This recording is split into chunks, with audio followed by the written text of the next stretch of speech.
तो major subject complete हो जाएगा तो उसमें आप क्वालिफाई कर सकते हो इजीली, और रैंक भी आ सकते हैं, लेकिन उसकी गारंटी नहीं है। बट माइनर सब्जेक्ट जब तुम कंप्लीट कर लोगे विथ मेजर, तो तुमको टॉप 100 टॉप 10 के अंदर रैंक आ जाएगा।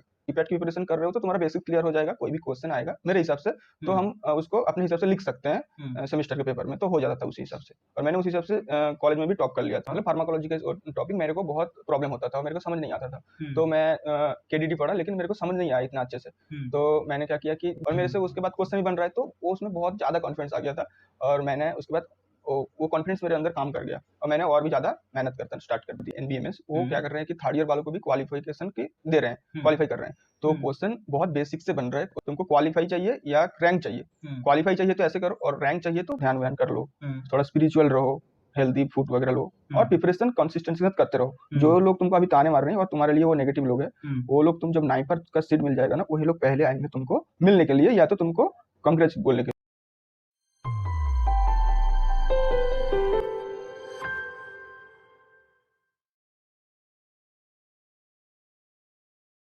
So hello guys, welcome on Pharmalogic. My name is Shivam Mishra. I am from Naipur, Hyderabad, pursuing masters in chemistry. And आज हमारे साथ है सुदीप्ता बेरा जी। सुदीप्ता बेरा ने जस्ट अभी नाइपर हैदराबाद ज्वाइन किया है। इन्होंने यहाँ पे मेडिसिनल केमिस्ट्री डिपार्टमेंट चूज़ किया है, और ये मेरे एक जूनियर हैं। और आज एक खास बात आपको बताऊंगा सुदीप्ता बेरा के बारे में कि इन्होंने जीपैट में ऑल इंडिया रैंक 1 अचीव किया है। तो आज हम जानेंगे इनकी प्रिपरेशन स्ट्रेटेजी के बारे में, और समझेंगे इनकी पूरी प्रिपरेशन जर्नी के कि इन्होंने कैसे प्रिपरेशन किया था, कैसे इतनी अच्छी रैंक इन्होंने अचीव की है। चलिए शुरू करते हैं। तो सुदीप्ता प्लीज़ अपने बारे में बताइए। Hello GPAT aspirants, myself Sudipta Vera. I am from West Bengal. I completed my bachelor in pharmacy from PG Institute of Medical Sciences, that is in West Bengal. Currently, I am pursuing medicinal chemistry at Naipur, Hyderabad. Okay, तो सुदीप्ता एक question बहुत important question आता है कि what motivate you to prepare for GPAT exam. आपके लिए motivation क्या था कि आपको जीपैट का एग्ज़ाम करना है, ठीक है ना? कहाँ से आपने सोचा कि मुझे जीपैट का एग्ज़ाम क्वालिफाई करना है? और एक बात और आप ज़रूर बताइएगा कि बच्चों को जीपैट एग्ज़ाम या नाइपर एग्ज़ाम क्यों देना चाहिए? तो पहले ये था कि मैंने सोचा था कि मैं इंजीनियरिंग जो है मैं आईआईटी से या एनआईटी से मैं इंजीनियरिंग करूँगा, तो बट उसमें अनफॉर्चुनेटली नहीं हुआ। तो मैंने डिसाइड किया, और मेरे फैमिली ने डिसाइड किया कि मैं फार्मेसी में पढ़ूंगा, तो मैंने बी फार्म में एडमिशन लिया। अच्छा। और उसके बाद मैंने सोचा कि मेरे को कोई अच्छे इंस्टीट्यूशन से पढ़ाई करना है, इंस्टीट्यूशन से जो मेरे लिए सही रहे। तो मैंने क्या किया कि आईआईटी तो नहीं हुआ, ये तो एनआईटी नहीं हुआ, तो मैंने सोचा कि जीपैट में क्या है। तो मैंने देखा कि नाइपर है, जो अच्छे इंस्टीट्यूशन है, और जहाँ पे रिसर्च वर्क बहुत अच्छे होते हैं, और टॉप इंस्टीट्यूशन है फार्मेसी में।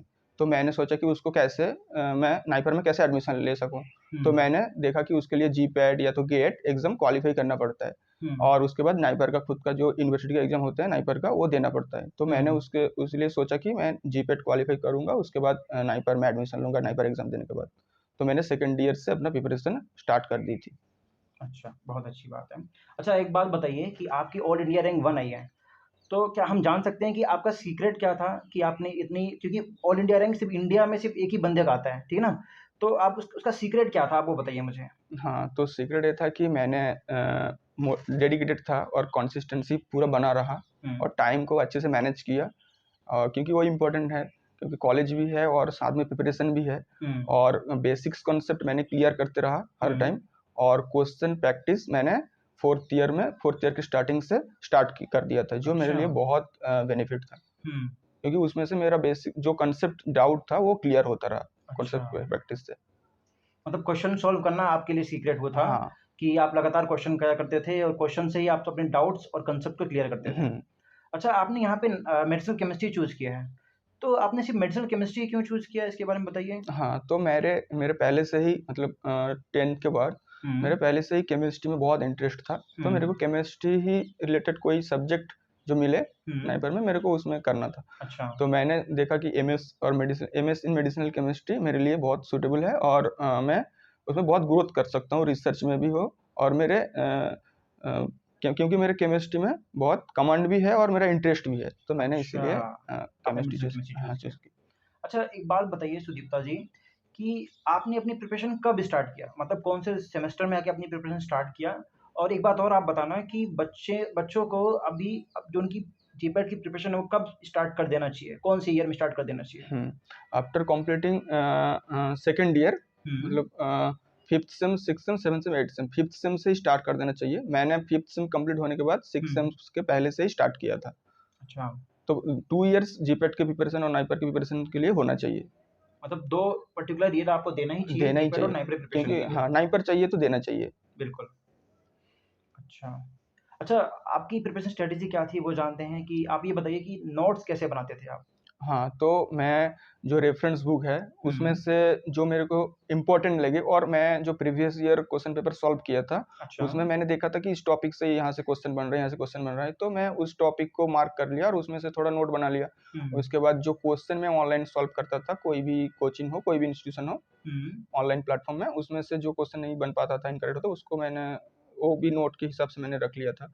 और जो ऑनलाइन मैंने कोई क्लास किया और उसमें मेरे को इम्पोर्टेंट लगा और मैं प्रीवियस ईयर सॉल्व किया था, तो मेरे को इम्पोर्टेंट कुछ कुछ चीज़ पता चल रहा था कि हाँ, ये ऐसे क्वेश्चन बनता है, तो मैंने उसको रनिंग नोट बना लिया था। अच्छा। अच्छा, एक क्वेश्चन आता है बच्चों को कि सर मेजर और माइनर सब्जेक्ट को कैसे हमारा क्या अप्रोच होना चाहिए मेजर और माइनर सब्जेक्ट पढ़ने का? कि पहले मेजर करना चाहिए फिर माइनर करना चाहिए? क्या माइनर भी इम्पोर्टेंट रोल प्ले करता है जीपैट की प्रिपरेशन में? आप इसके बारे में बताइए। तो मेजर सब्जेक्ट कंप्लीट हो जाएगा तो उसमें आप क्वालिफाई कर सकते हो इजीली, अच्छा। और रैंक भी आ सकते हैं, लेकिन उसका गारंटी नहीं है। बट माइनर सब्जेक्ट जब तुम कंप्लीट कर लोगे विथ मेजर, तो तुमको टॉप 100 टॉप 10 के अंदर रैंक आ जाएगा। माइनर कंप्लीट करना है, क्योंकि बहुत सारे लोग माइनर नहीं करते, बस उसको क्वालिफाई ही चाहिए। तो तुम माइनर कर लोगे और मेजर के साथ, तो वो तुमको टॉप 10 और टॉप 100 के अंदर आ जाएगा। माइनर मेजर सबको कंप्लीट करना है सिलेबस। हाँ, मतलब अगर अच्छी रैंक चाहिए तो मेजर भी हाँ, करना पड़ेगा आपको, माइनर भी करना करना पड़ेगा। पड़ेगा, और माइनर को भी आपको अच्छा खासा टाइम देना टाइम पड़ेगा, देना तभी पड़ेगा। आप टॉप 10 रैंक हाँ, में भी आ अच्छा सकते खासा हो। भी हो, बट उसको जो इम्पोर्टेंट है उसको पढ़ लेना है और इसको याद करके रखना है बस। अच्छा सुदीप्ता, ये बताओ कि यार बुक कौन-कौन सी इम्पोर्टेंट होती है? कौन सी बुक बहुत रेलेवेंट है जीपैट और नाइपर की प्रिपरेशन के दौरान? आप हाँ, बताइए।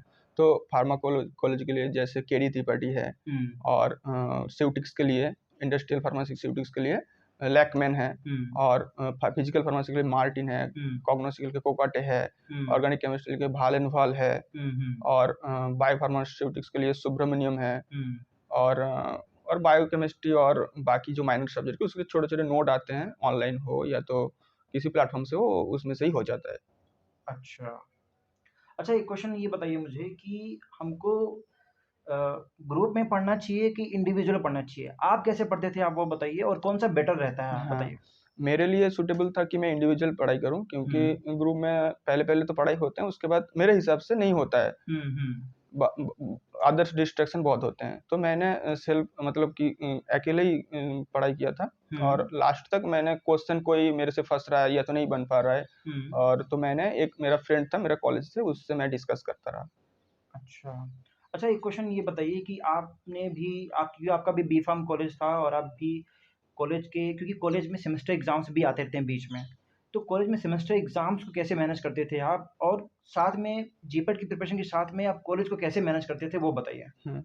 तो सेमेस्टर एग्ज़ाम जब भी आता था, तो मैं उस टाइम 1 वीक पहले मैं सेमेस्टर के लिए पढ़ाई करता था, और उसमें से ही मेरा हो जाता था। लेकिन आपको देखना है कि आपको कब से सेमेस्टर के लिए थोड़ा सीरियस होना चाहिए, क्योंकि बीच में जो यूनिट टेस्ट और इंटरनल होते हैं उसमें भी थोड़ा बहुत पढ़ते हैं। लास्ट में पूरा सेमेस्टर के टाइम देख लेते हैं पूरा एक बार, तो हो जाता है। और जीपैट की प्रिपरेशन कर रहे हो तो तुम्हारा बेसिक क्लियर हो जाएगा, कोई भी क्वेश्चन आएगा मेरे हिसाब से, तो हम उसको अपने हिसाब से लिख सकते हैं सेमेस्टर के पेपर में, तो हो जाता था उसी हिसाब से। और मैंने उस हिसाब से कॉलेज में भी टॉप कर लिया था। अच्छा, क्या बात है। अच्छा सुदीप्ता, जैसे कि क्या बच्चे अपने कॉलेज में जाकर भी जीपैट की प्रिपरेशन कर सकते हैं? क्या आप करते थे कि कॉलेज में भी जाकर के जीपैट के लिए पढ़ना हो? हाँ, आप वहाँ पे भी पढ़ते थे, वहाँ भी टाइम आप यूटिलाइज़ करते थे अपना? तो कॉलेज जब जाता था, मान लो कि कोई क्लास नहीं हो रहा है, या तो कोई किसी का क्लास अच्छा नहीं लग रहा है, होता है, सबके साथ नहीं मतलब फ्रीक्वेंसी मैच करता है, तो उस टाइम मैं जो लाइब्रेरी है वहाँ पे जाके कोई रेफरेंस बुक मैं तो कोई परचेज़ नहीं किया था, तो कॉलेज से मैंने रेफरेंस बुक लिया था और इश्यू करके लाइब्रेरी से। तो वहाँ से मैंने देख लिया, या तो कोई केडीडी को छोड़ के कोई अदर्स ऑथर है, जैसे गुडमैन करके कुछ है, हाँ, हाँ वो भी गुडमैन मैंने, गिलमैन। हाँ गुडमैन गिलमैन वो भी मैंने देखा था। ऐसे रेफरेंस में ऐसे पलटता रहा कि बुक से अच्छा। थोड़ा फ्रेंड हो जाए, क्योंकि बुक की लैंग्वेज से ही क्वेश्चन बनता है। तो वो मेरे लिए, मैंने उस टाइम उस वहाँ पे यूटिलाइज किया, और जो लैब का वर्क है मैंने उसमें पूरा अपना फुल दिया, और लैब वर्क मैंने अच्छे से किया। हम्म। और कोई भी प्रॉब्लम हो तो, समझ नहीं आ रहा है बुक इस लैंग्वेज, तो मैंने कॉलेज के सर मेरे थे जो मेरे को बहुत हेल्प किया, तो मैंने उससे भी थोड़ा हेल्प लिया। तो सुदीप्ता जी, ये बात बताइए मुझे कि आपके लिए कोई सब्जेक्ट या टॉपिक चैलेंजिंग हुआ कभी? और अगर कोई टॉपिक आपके लिए चैलेंजिंग था तो उसको कैसे आपने ओवरकम किया? हाँ, तो मेरे लिए पहले वो जनरल इंट्रोडक्शन ऑफ फार्माकोलॉजी, हाँ। मतलब फार्माकोलॉजी के टॉपिक मेरे को बहुत प्रॉब्लम होता था और मेरे को समझ नहीं आता था। तो हुँ, मैं केडीडी पढ़ा, लेकिन मेरे को समझ नहीं आया इतना अच्छे से। हुँ, तो मैंने क्या किया कि जो ऑनलाइन यूट्यूब हो या तो कोई भी प्लेटफॉर्म हो, ऑनलाइन प्लेटफॉर्म, मैंने हुँ। वहाँ से जनरल इंट्रोडक्शन फार्माकोलॉजी अच्छे से कंप्लीट कर लिया था। अच्छा। और मेरे को समझ में भी आ रहा था, क्योंकि बहुत ईजी है और उसको समझना भी बहुत इंपॉर्टेंट है। तो हुँ, मैंने उसको समझ लिया, तो मेरे अंदर एक कॉन्फिडेंस आ गया कि हाँ, जो फार्मेसी का एक मेजर सब्जेक्ट है फार्माकोलॉजी, जहाँ से मेजर क्वेश्चन बनते हैं जीपैट में, हुँ, तो मैंने उसको कवर कर लिया। और मेरे से हुँ। उसके बाद क्वेश्चन भी बन रहा है, तो वो उसमें बहुत ज़्यादा कॉन्फिडेंस आ गया था। और मैंने उसके बाद वो कॉन्फिडेंस मेरे अंदर काम कर गया, और मैंने और भी ज़्यादा मेहनत करना स्टार्ट कर दिया, क्योंकि वो मेरे लिए बहुत प्रॉब्लम था उस टाइम। क्या बात! बहुत बढ़िया। अच्छा, एक क्वेश्चन और बताइए मुझे कि बच्चे बीच-बीच में बहुत डिमोटिवेट हो जाते हैं, क्योंकि कभी-कभार ऐसा होता है कि कोई टॉपिक उनसे नहीं हो पाता है, तो उनको लगता है यार कि ये चीज़ मेरे लिए बहुत टफ़ होती जा रही है और मेरे से नहीं हो पाएगा। तो बहुत डिमोटिवेट हो जाते हैं और वो टॉपिक उनको लगता है कि यार वो छोड़ने लग जाते हैं वो टॉपिक। तो आप बताइए कि अगर ऐसे टाइम में कोई टॉपिक बहुत टफ़ लगता है, ठीक है ना? और लगता है कि यार ये मेरे से नहीं हो पाता था, नहीं हो पा रहा है, तो उस टाइम आप बहुत डिमोटिवेट होते होंगे। तो आप बताइए उसको कैसे आप ओवरकम करते थे? हुँ। तो ऐसे डीमोटिवेशन आए, तो हुँ, पहले शांत पेशेंस रखो, और धीरे-धीरे करके तुमको क्यों वो टॉपिक समझ में नहीं आ रहा है, हुँ, उसको ढूँढो। हुँ, उसको फाइंड आउट करो कि हाँ, मेरे को इसका बेसिक्स पता नहीं, क्योंकि फार्मेसी में क्या है कि बेसिक्स क्लियर होना ज़रूरी है। हुँ। क्यों, मान लो कि कोई जनरल इंट्रोडक्शन ऑर्गेनिक केमिस्ट्री में कोई क्वेश्चन नहीं बन पा रहा है, या तो कॉन्सेप्ट क्लियर नहीं हो रहा है, तो तुमको देखना पड़ेगा कि मेरे का 11-12 में मेरा कोई दिक्कत था, तो मेरे नहीं बन पा रहा है। तो तुम वहाँ पे जाके उसका रेफ़रेंस ले सकते हो, और उसमें वो जो बेसिक्स है वो देख सकते हो एज़ ए रेफ़रेंस। हुँ, और ऐसे में कोई भी टॉपिक हो, समझ नहीं आ रहा है, तो कोई एक्सपर्ट है तुम्हारे कॉन्टैक्ट में, कोई सीनियर है, या तो कोई तुम्हारा कॉलेज का प्रोफ़ेसर है, उससे बात कर लो कि सर ये समझ नहीं आ रहा है, इसको कैसे क्या करें? तो हुँ। उसको समझ सकते हो अपने हिसाब से। अच्छा, एक क्वेश्चन और, जैसे कि बच्चों को ये रहता है कि भैया हम कैसे पढ़ें? मतलब हम टॉपिक वाइज़ पढ़ें कि टाइम वाइज़ पढ़ें? जैसे कोई पर्टिकुलर टॉपिक है, तो क्या पूरे दिन हम लोग वही टॉपिक को पढ़ें, या फिर पूरे दिन में हम लोग अलग-अलग सब्जेक्ट को पढ़ें कि एक ही टॉपिक को पढ़ें? और टॉपिक हम पढ़ें कि टाइम वाइज़ पढ़ें कि यार मुझे 4 घंटा पढ़ना है, 5 घंटा पढ़ना है? अच्छा, अच्छा। ये आप बताइए, इनके बारे हुँ, में हुँ। बताइए आप। तो आप डिसाइड कर लीजिए कि पूरे 24 आवर्स में आपके पास कितने टाइम है पढ़ने के लिए, हुँ, और उसी टाइम के अंदर डिवाइड कर लीजिए कि 2 आवर्स मेरे को ये सब्जेक्ट में, पर्टिकुलर ये टॉपिक में ये सब्जेक्ट देना है, सब्जेक्ट हुँ, में देना है, और 2 आवर इसके लिए देना है, 2 आवर इसके लिए देना है। तो मल्टीपल सब्जेक्ट करते रहो, एक ही सब्जेक्ट को पूरे दिन मत पढ़ो। हुँ, क्योंकि तुमको पूरा 21 से 22 सब्जेक्ट है पूरे जीपैट के लिए, हुँ, तो हुँ, तुमको पूरे सिलेबस और पूरे सब्जेक्ट सब टॉपिक वाइज कंप्लीट करना है। तो हुँ, मल्टीपल सब्जेक्ट तुम दिन में पढ़ते रहो, एक हुँ। सब्जेक्ट को पूरे दिन मत पढ़ो। मैं तो पूरे दिन के अंदर 5 जो सब्जेक्ट होते हैं उसको कंप्लीट करता था, 5 सब्जेक्ट। अच्छा। सुबह 2, दोपहर में 1, रात को 2, हुँ, ऐसे करके कंप्लीट करता था। हुँ। और अच्छा। पूरे हफ्ते में एक बार मैंने जो पूरा हफ्ते में कंप्लीट किया उसको रिवीजन करता था हफ्ते वाइज। हुँ। मतलब एक चीज़ और भी है कि हमको टाइम, जैसे कई बच्चे पूछते हैं कि यार सर मैं अगर 4 घंटे रोज़ डेली पढ़ता हूँ, 4 घंटे या 5 घंटे डेली पढ़ता हूँ, तो क्या मेरा जीपैट क्वालीफाई हो जाएगा?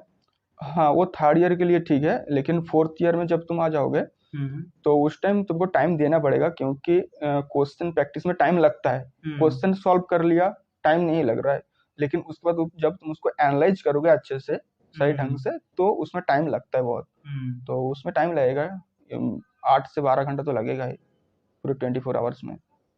हुँ। अच्छे रैंक लाना है तो, क्वालिफाई करना चाहते हो तो बस ठीक है। ये बात बताइए मुझे, ये प्रिपरेशन बहुत लंबी प्रिपरेशन है हाँ। और इस पूरी प्रिपरेशन में हमको फ़ोकस रहना बहुत ज़रूरी है, ठीक है ना? हमारा क्योंकि डिस्ट्रैक्शन बहुत सारी चीज़ें डिस्ट्रैक्ट करती हैं। तो आप कैसे फ़ोकस्ड थे अपने प्रिपरेशन को लेकर के? ये बताइए?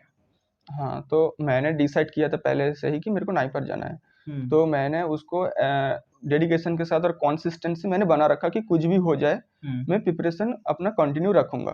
कॉलेज आ जाए, कोई भी कुछ प्रॉब्लम हो जाए, तो मैंने कंटिन्यू रखा उसको। और एग्जाम के लास्ट दिन तक मैंने अपना जो स्ट्रेटेजी था, जो शेड्यूल में हर दिन बनाता था, उसको लास्ट दिन तक मैंने कंप्लीट करता रहा, हम्म फॉलो करता रहा। अच्छा। अच्छा, एक बात और बताइए कि जैसे अभी मैंने बताया कि सिलेबस बहुत वास्ट होता है, बहुत वास्ट सिलेबस है। तो हर एक चीज़ को एक बात तो ये भी है कि हर एक चीज़ को पढ़ना भी इम्पोर्टेंट होता है। जो इम्पोर्टेंट कांसेप्ट्स है उनको याद रखना भी ज़रूरी है हर टाइम। तो इतने लंबे सिलेबस को आप कैसे रिमेंबर कर पाते थे पूरे इतने लंबे समय तक? ये बताइए आप मुझे। तो उसके लिए ट्रिक्स एंड न्यूमेरिक्स बहुत इंपॉर्टेंट है। कोई हाँ। भी टॉपिक हो, कोई भी क्लासिफिकेशन हो, कोई भी एक्शन हो, मैकेनिज्म एक्शन, या तो कोई हुँ, भी जीओसी के अंदर कोई भी ये हो, हुँ, नेम रिएक्शन हो, हुँ, उसको न्यूमोनिक्स के through, tricks and numerics through याद करते हैं। हुँ, और कॉग्नोसी में भी ट्रिक्स एंड न्यूमेरिक्स थ्रू याद करते हैं कि कोई याद करने वाला सब्जेक्ट है, तो हुँ, उसको ट्रिक्स एंड न्यूमेरिक्स के साथ ही याद करते थे और उसको बार बार रिवीजन करते थे। हुँ। अच्छा, एक बात और बताइए कि जैसे कि अभी 7-8 महीना और बाकी है जीपीएट के एग्ज़ाम के लिए। तो जो जिन बच्चों ने अभी स्टार्ट किया है प्रिपरेशन, वो अपनी प्रिपरेशन कैसे करें? ठीक ना? क्योंकि हम्म 7-8 महीने बाकी है, कहाँ से वो शुरुआत करें और कैसी उनकी स्ट्रैटेजी होनी चाहिए इसके बारे में बताइए? हम्म तो अभी जो नया कंडक्टिंग बॉडी है एनबीएमएस, वो क्या हुँ, कर रहे हैं कि थर्ड ईयर वालों को भी क्वालिफिकेशन के दे रहे हैं, हुँ, क्वालिफाई कर रहे हैं। तो हुँ, क्वेश्चन बहुत बेसिक से बन रहा है क्वेश्चन। अच्छा। तो हुँ, जो बेसिक्स कॉन्सेप्ट है हर सब्जेक्ट की, जितने भी सब्जेक्ट है उसका जो जनरल इंट्रोडक्शन वाला पार्ट है, उसको पहले क्लियर करो। उसके बाद क्वेश्चन प्रैक्टिस करना स्टार्ट करो और एडवांस में थोड़ा थोड़ा देखते रहो। हुँ, बस क्योंकि 7 महीने के अंदर, 7 महीने के अंदर तुमको क्वालिफाई चाहिए या रैंक चाहिए। हुँ, क्वालिफाई चाहिए तो ऐसे करो, और रैंक चाहिए तो 12 से 14 घंटा पढ़ते रहो कंटिन्यू पूरे दिन, तो तुमको अच्छे रैंक आ जाएगा बिल्कुल। और बेसिक्स कॉन्सेप्ट क्लियर करना है, और तुमको देखना है कि तुम कौन सी पोजीशन में हो अभी, कि हुँ, तुम अभी पूरे जो बी फार्म के टाइम कुछ पढ़ा नहीं, हुँ, या तो तुमने सब कुछ सेमेस्टर में अच्छे से पढ़ाई की है, तो तुम देख लो कि तुम कौन से पोजीशन में हो और उसी हिसाब से प्रिपरेशन करो। हुँ, सही बात है। ये बात आपने बहुत अच्छी बताई। अच्छा, एक बात और बताइए मुझे कि बच्चों को एक क्वेश्चन रहता है कि सर हम एमसीक्यूज़ कैसे सॉल्व करें और कौन-सा बेस्ट टाइम होता है एमसीक्यू सॉल्व करने का? हम्म क्या हमको जस्ट कोई टॉपिक, जैसे बच्चे होते हैं बोलते हैं कि सर क्या हमको टॉपिक करने से पहले एमसीक्यू की तरफ जाना चाहिए या फिर टॉपिक कंप्लीट होने के बाद एमसीक्यू करना चाहिए, ठीक ना? और पीवाईक्यूज़ एक बहुत इंपॉर्टेंट रोल प्ले करता है प्रिपरेशन में। पीवाईक्यूज़ कब करना चाहिए और कैसे करना चाहिए बताइए? जब तुम स्टार्ट कर रहे हो प्रिपरेशन, हुँ, तब उस टाइम तुमको जीपैट के बारे में कुछ पता नहीं रहता है, और उसका पैटर्न कैसा रहता है क्वेश्चन का वो पता नहीं था। तो हुँ, उसके लिए आ जाते हैं पीओआईक्यू। हुँ, तो पीओआईक्यू तुम जब सॉल्व करोगे, तो तुमका उसका मोटा मोटा आइडिया आ जाएगा पैटर्न का, क्वेश्चन पैटर्न कैसे बनता है और हुँ, कौन से टॉपिक से क्वेश्चन लगातार बन रहा है। हुँ, प्रीवियस 5 ईयर्स का, 10 ईयर्स का क्वेश्चन तुमने सॉल्व कर लिया, देख लिया, तो तुमको आइडिया हो जाएगा कि क्वेश्चन का पैटर्न कैसा है, क्या मतलब जानना चाह रहे हैं बॉडी, कंडक्टिंग बॉडी की कितना लेवल तक हमको स्टडी करना है, वो हुँ, उससे पता चल जाएगा। हुँ, और क्वेश्चन प्रैक्टिस करने के बाद उसके बाद जो क्लास खत्म होते हैं कोई भी टॉपिक से, हुँ, उसका डेली हुँ। प्रैक्टिस पेपर हो, या तो उसी टॉपिक से क्वेश्चन हो रहा है तो वो उसको सॉल्व करो डेली के बेसिस पे, अच्छा। क्वेश्चन डेली सॉल्व करते रहो। हुँ। और उसको एनालाइसिस भी करना है क्वेश्चन पेपर को, ऐसे एग्जाम दे के छोड़ नहीं देना है, उसको एनालाइज भी करना है। हाँ, कई क्वेश्चन जो गलत हो जाते हैं उनको आप उसको आप एनालाइज़ कर सकते हो कि गलतियाँ कहाँ हो रही हैं। हम्म। और वो जैसे कि मैं क्या करता था कि जो क्वेश्चन मेरे से गलत होते थे, जो लगता था मुझे कि ये क्वेश्चन काफ़ी इंपॉर्टेंट है, उन क्वेश्चंस को मैं एक नोटबुक में लिख लेता था और दोबारा से मैं रिवीज़न करता था। ये हम्म। होना चाहिए कि जो क्वेश्चन एक बार आपसे गलत हुआ, वो दोबारा ना हो, उसके लिए आप मेहनत करो। बिल्कुल बिल्कुल। वो क्वेश्चन दोबारा गलत नहीं होना चाहिए। एक बार हम्म। चलो गलती हो गई, लेकिन दोबारा क्वेश्चन गलत नहीं हाँ, होना चाहिए। ये क्या है कि क्वेश्चन प्रैक्टिस एक्सपेरिमेंट है। हाँ। एक्सपेरिमेंट करो, कितने डेप्थ में हो, हुँ। कितने तुम ओवर कॉन्फिडेंस हो, हुँ, हुँ। वो देखना है। हाँ। अच्छा, अभी जैसे आपने बताया, अच्छा एक बात बताइए मुझे, कुछ आप टिप्स दीजिए उन बच्चों को लास्ट के 6th मंथ में कैसे प्रिपेयर करें? हम्म लास्ट के 6th मंथ में जैसे 6 महीने जब बाकी रह जाए तो कैसे प्रिपरेशन की जाए? हम्म उनके लिए कुछ टिप्स आपके लिए कुछ हो तो बताइए? हाँ, हुँ, तो उसके लिए कि जो टॉपिक तुमने कवर कर लिया हुँ, प्रीवियस, जितने भी तुमने प्रिपरेशन की थी, हुँ, उसको रिवीजन करो 6 महीने पहले। अच्छा, उसको रिवीजन में लग जाओ। हुँ, रिवीजन के साथ कोई नया नया न्यू टॉपिक हो, हुँ, उसमें थोड़ा थोड़ा ध्यान दो और रिवीजन करते रहो। क्योंकि लास्ट 6 महीने हो या तो 3 महीने हो, उसमें रिवीजन इंपॉर्टेंट है। Revision is the key of success. Revision important है, रिवीजन करते रहो। अच्छा जितने भी परसेंटेज तुम्हारा कवर हो, 50% हम्म 70% कवर हो, लेकिन उसको रिवीजन करना है। हम्म, जितने 6 महीने के अंदर तुम 3 बार 4 बार रिवीजन कर लोगे, वो भी इम्पोर्टेंट है, लेकिन रिवीजन करते रहो, क्योंकि तब नहीं याद आएगा अच्छा रिवीजन नहीं सुदीप्ता, करोगे तो। रिवीजन थोड़ा करना बच्चों के लिए थोड़ा सा मुश्किल होता है। कई बच्चे बोलते हैं सर मेरे से रिवाइज सही से नहीं हो पा रहा है। हम्म तो आप किस तरीके से रिवाइज करते थे और बच्चों को क्या सलाह दोगे कि इस तरीके से रिवीजन करोगे आप तो आपका रिवीजन बहुत बेटर तरीके से हो हम्म सकता है? तो तुम्हारे रिवीजन स्टार्ट जब होगा, तब कि तुम्हारा सिलेबस ओवरऑल खत्म हो गया या तो हम्म खत्म होने वाला है, तो हम्म तुम रिवीजन स्टार्ट करोगे।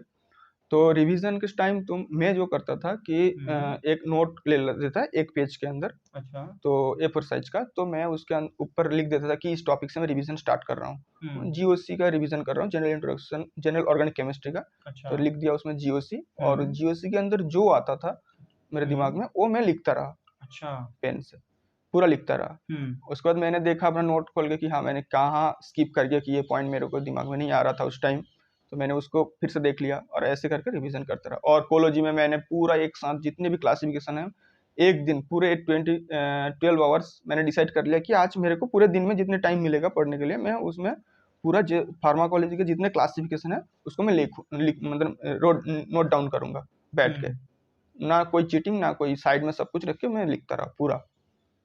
मतलब कि एक पेज ले लो, या तो तुम अपने हिसाब से ले लो एक छोटा सा पतला सा नोटबुक, और हम्म, उसमें पूरा सब कुछ साइड में रखे, नोट बुक्स सब कुछ रेफरेंस सब साइड में रख के लिखते रहो कितना दिमाग में आ रहा है। हाँ मतलब जो भी चीज आपके दिमाग में चल रही है उस टॉपिक से रिलेटेड उसको सारा हाँ, लिख लो आप सारा उसको, लिख लो, शॉर्ट जितना में लिख लो आप। शॉर्ट में लिख लो हाँ, अपने हिसाब से। ये अच्छा तरीका है रिवीजन करने का।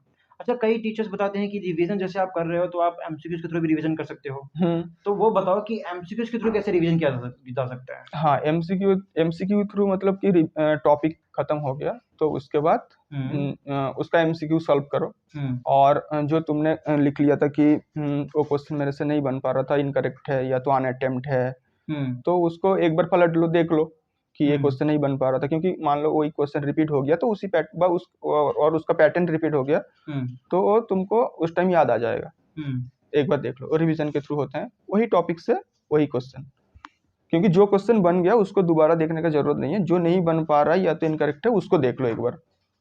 जब हम एग्ज़ाम की प्रिपरेशन करते हैं तो जब हम पढ़ते हैं तो एक प्रेशर जनरेट होता है कि यार मेरे से पता नहीं ये चीज़ हो पाएगी नहीं हो पाएगी।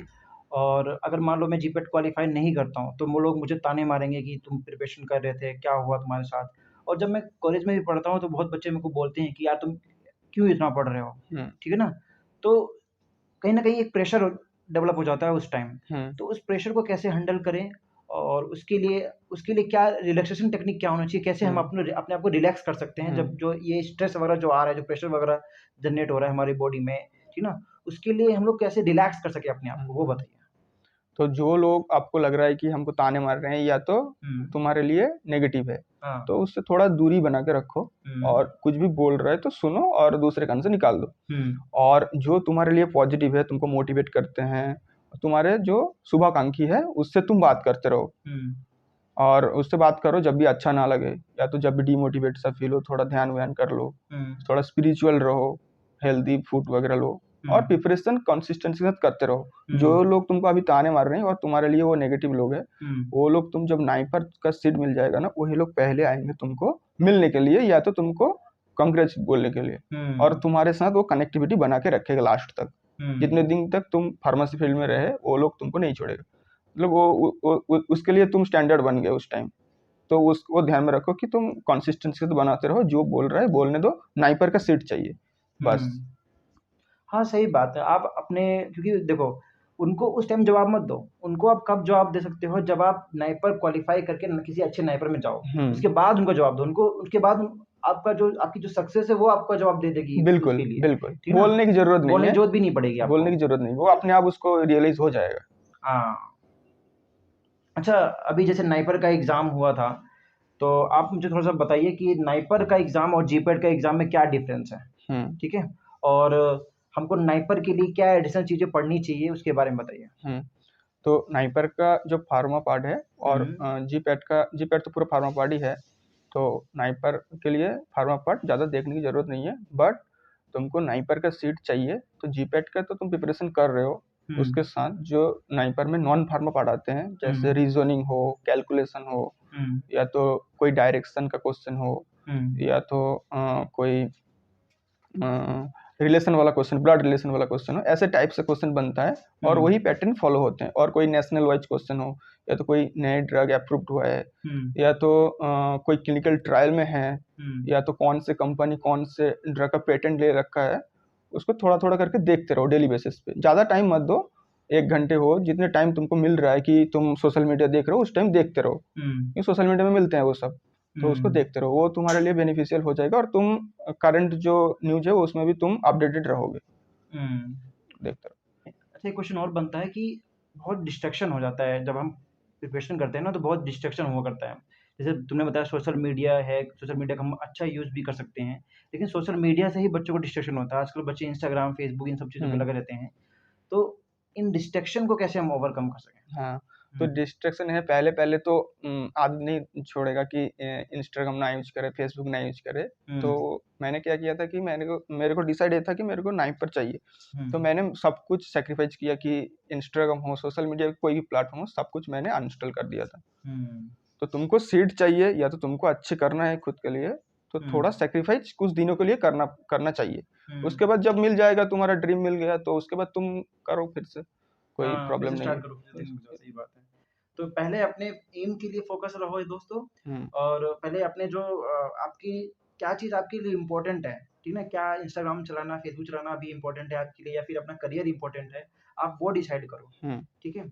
अच्छा, जैसे कि आपने बताया अभी कि एनबीएमएस ने अब थर्ड ईयर स्टूडेंट्स को भी मौका दे रही है कि वो भी आपका जो स्कोर कार्ड वो भी वैलिड है। तो थर्ड ईयर स्टूडेंट्स को आप क्या सलाह दोगे कि उनको कैसे पढ़ना चाहिए? और फोर्थ ईयर स्टूडेंट जो हमारे जस्ट जूनियर हैं, फोर्थ ईयर स्टूडेंट्स, उनको क्या सलाह दोगे आप, ये बताइए? थर्ड ईयर स्टूडेंट अभी क्वालिफाई के लिए एलिजिबल है, तो वो लोग जो क्या है, बेसिक्स कॉन्सेप्ट है हर सब्जेक्ट में, उसको क्लियर करो।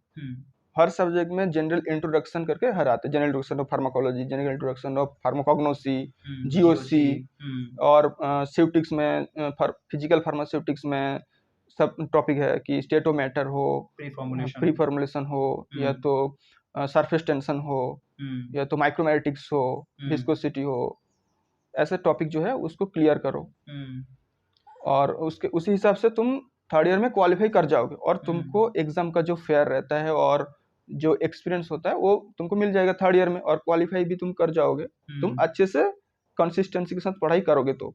और उसके बाद फोर्थ ईयर में जब तुम जाओगे, तो तुम्हारा वो प्रिपरेशन तो बेसिक्स तो क्लियर है, उसके बाद तुम एडवांस में चलोगे, और ज़्यादा से ज़्यादा जो एमसीक्यू है जीपैट के ही पैटर्न का, उसको सॉल्व करते रहो डेली।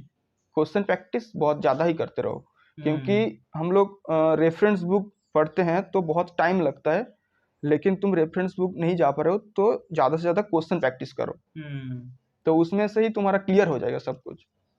हाँ, ये बात बहुत अच्छी बताई उन्होंने कि क्वेश्चन प्रैक्टिस बहुत इंपॉर्टेंट है। जितना ज़्यादा आप क्वेश्चन प्रैक्टिस करोगे, दैट मीन्स कि आप उतने करीब जाओगे अपनी रैंक के, ठीक ना? तो कोशिश करो कि जो भी टॉपिक आपने कंप्लीट किया उससे तुरंत क्वेश्चन प्रैक्टिस करो, ठीक ना? क्वेश्चन प्रैक्टिस करो, और जैसे इन्होंने बताया कि क्वेश्चन करने के बाद आप उसको एनालाइज करो कि आपकी कहाँ गलतियाँ हो रही हैं। उन गलतियों को आप कैसे कैसे दोबारा से इनको रिपीट ना करो, उसके लिए एक स्ट्रेटेजी बनाओ, उसके लिए प्लान बनाओ। प्लान बनाओ, क्योंकि थर्ड ईयर में तुमने बेसिक्स क्लियर कर ली थी, तो उसके ऊपर तुमको ज़्यादा ध्यान नहीं देना है। तुम अभी क्वेश्चन सॉल्व करके एनालाइज करके उसको जो तुम्हारा इशू आ रहा है, जो तुम्हारा लूप होल आ रहा है, उसको कैसे तुम ओवरकम करोगे, उसके ऊपर ध्यान दो, क्योंकि तुमको अभी जीपैट या तो नाइपर उसमें एमसीक्यू सॉल्व करना है, तो उसके लिए तुम काम करो। अच्छा, बहुत बढ़िया रहा। अच्छा, एक क्वेश्चन और लास्ट क्वेश्चन हम रखेंगे कि आप अपनी तरफ से क्या मैसेज देना चाहोगे स्टूडेंट्स को और उनके पीयर्स को, कि उनके मतलब क्या बताना चाहोगे कि ये चीज़ें अगर आप करते हो तो दोनों के लिए ही बेनिफिट रहेगा, स्टूडेंट्स के लिए बेनिफिट रहेगा? क्या मैसेज रहेगा आपकी तरफ से स्टूडेंट और पीयर्स को? हाँ, तो क्या है कि जो प्रिपरेशन कर रहे हैं स्टूडेंट, जीपैट हो, नाइपर हो, तो उसको मोटिवेट ना कर सको सही है, लेकिन डीमोटिवेट मत करो। उसको डिमोटिवेशन वाली बात मत करो, उसको रहने दो। और जो प्रिपरेशन तुम कर रहे हो कंसिस्टेंसी और डेडिकेशन के साथ एग्जाम्स के लास्ट दिन तक उसको कंटिन्यू करते रहो। कुछ भी जो भी चीजें तुम्हारे दिमाग में आ रहा है, कुछ भी कोई भी